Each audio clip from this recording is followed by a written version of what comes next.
હવે વાત કરીએ ગોધરા નગરપાલિકાની ચૂંટણી માટેનું રણશીંગુ તો ફૂંકાઈ ગયું। 11 વોર્ડની 44 બેઠકો માટે ખરાખરીનો જંગ જામશે। ચૂંટણી પૂર્વે ગુજરાત ફર્સ્ટે જાણ્યો મતદારોનો મિજાજ। વિકાસ કામો પર જનતાનો મિશ્ર પ્રતિસાદ જોવા મળ્યો। પ્લાનિંગના અભાવે વિકાસના કામો જનતા માટે માથાનો દુખાવો બન્યા।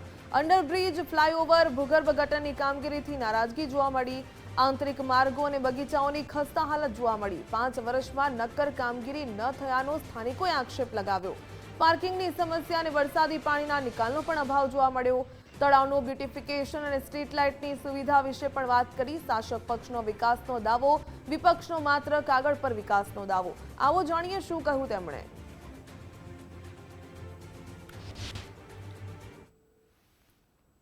વિવિધ રોડ રસ્તાના કામો, ત્યારબાદ પીવાના પાણીના લાઈનો, તેમજ સ્ટ્રીટ લાઇટ, પીવાના પાણીની ટાંકીઓ, તળાવ બ્યુટિફિકેશન, ગોધરામાં આવેલા રામસાગર, લક્ષ્મણસાગર અને કનેલાવ તળાવના બ્યુટિફિકેશનના કાર્યો અત્યારે પ્રગતિમાં છે। એના સિવાય વિવિધ રોડ રસ્તાના કામો પણ થયા છે। તે છતાં પણ ચોમાસા પછી પણ 12 કરોડના ખર્ચે ગોધરા નગરના વિવિધ 130 જેટલા નવીન આરસીસી રોડોનું પણ કામગીરી ચાલે છે। 4 કે 5 મોટા બગીચા બનાવવામાં આવ્યા છે। એ બગીચાઓ ખસ્તા હાલ છે। ત્યાં આગળ જઈને ઊભા નથી રહી શકતા। ત્યાં આગળ લોકો શૌચ કરવા જાય છે।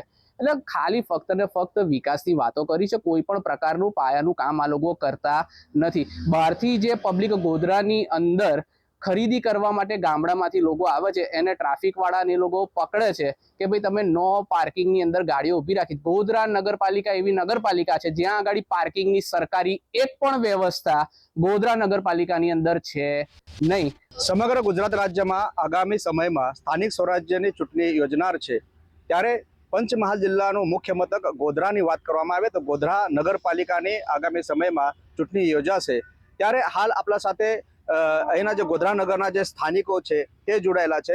તેઓ સાથે ચર્ચા કરીશું અને નગરપાલિકાના જે વિસ્તાર છે તેમાં કયા પ્રકારના વિકાસના કામો થયા છે અને કયા પ્રકારની સમસ્યાઓ છે તે સ્થાનિકો જોડેથી જણાવીશું।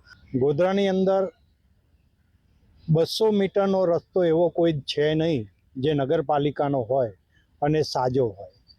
લાઇટની પણ એટલી જ તકલીફ છે।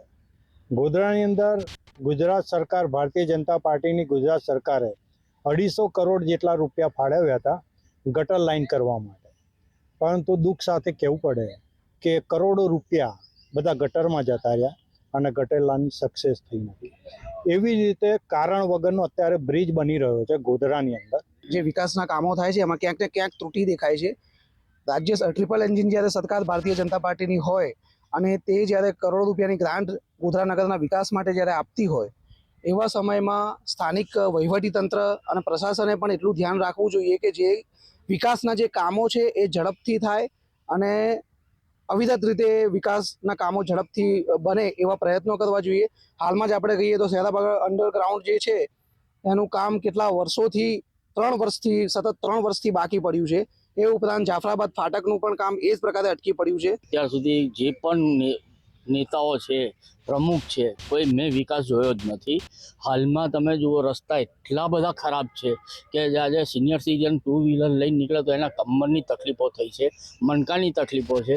તો અમે તો એટલું માંગીએ છીએ સ્થાનિક નેતાઓ કે જે પણ ઇલેક્શનમાં પ્રમુખ આવે તો એ ગોધરાના રસ્તા, વીજળી અને ચોખ્ખાઈ પર ધ્યાન આપે। આજે દુઃખ સાથે કહેવું પડે છે કે ગોધરા શહેરના જે હાર્દસમા વ્યાપારિક વિસ્તારો જે છે કે શેરાબગોળનો જે રસ્તો છે, સાહેબ આપ જુઓ કે શેરાબગોળ રસ્તાથી સ્વામિનારાયણ મંદિર સુધી જો આપ જાઓ તો કોઈ સંજોગોમાં એ રસ્તો મતલબ કે એવું કહી શકાય કે જે સ્પેસ સેન્ટર છે ત્યાંથી આ એક જ રસ્તો દેખાતો હશે, એટલી ખરાબ પરિસ્થિતિ છે।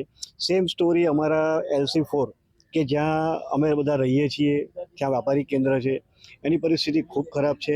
નગરની અંદર જે વિકાસના કામો જાહેર જનતાની સુખાકારીની સુવિધા માટે શરૂ કરવામાં આવ્યા, એમાં LC4 શેરાપગોળ રેલવે અંડરપાસ ઉપરાંત દશામાં રેલવે ફાટક અંડરપાસ અને ફ્લાયઓવરનું કામ શરૂ કરવામાં આવ્યું। આ સિવાય ભુરાવાવથી લાલબાગ ST બસ સ્ટેશન સુધીનું જે બ્રિજ છે એને 2 વે કરવામાં આવ્યું છે, 1 વે હતું।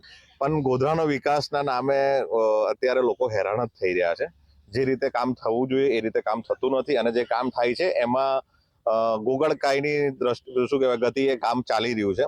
તો આપણે પ્રશાસનને નમ્ર અપીલ કરીએ કે વિનંતી કરીએ કે અધિકારીઓને થોડું ધ્યાન દોરે કે ભાઈ કામની જે ગાઈડલાઈન હોય છે કે ભાઈ આટલા ક્રાઇટેરિયાની અંદર કામ પૂરું કરવું હોય છે, પણ એ ખબર નહીં આપણે ગોધરામાં એ રીતે થતું નથી કામ. કે જો આટલા બધા એન્જિનિયરિંગ ને આટલું બધું જો આપણું આટલી બધી ટેકનોલોજી હોવા છતાં તો આ જે કામો શરૂ કરવામાં આવ્યા તો જે મને ખ્યાલ છે ત્યાં સુધી જે સેરા ભાગોળનો પંપ જે બની રહ્યો છે બ્રિજ, તો ત્યાં પાણીનો પ્રશ્ન છે. તો પહેલા આના કોઈ પરીક્ષણો નતા થયા, ડાયરેક્ટ જ કામ ચાલુ કરી દેવામાં આવ્યું. તો આ જાણીને હેરાન કરવાની એક ચાલી રહી છે કે ખબર નહીં, એ દરેક તપાસનો વિષય છે. ત્યારે હવે જોવાનું રહેશે કે આગામી દિવસોમાં જ્યારે ગોધરા નગરપાલિકાની જે ચૂંટણી યોજનાર છે તેમાં આ જે સ્થાનિક રહીશો છે તે કોને સત્તામાં બેસાડશે અને કોને સત્તાથી બહાર કરશે તે જોવાઈ રહ્યું. Namdev Patil, Gujarat first news, Godhra, Panchmahal.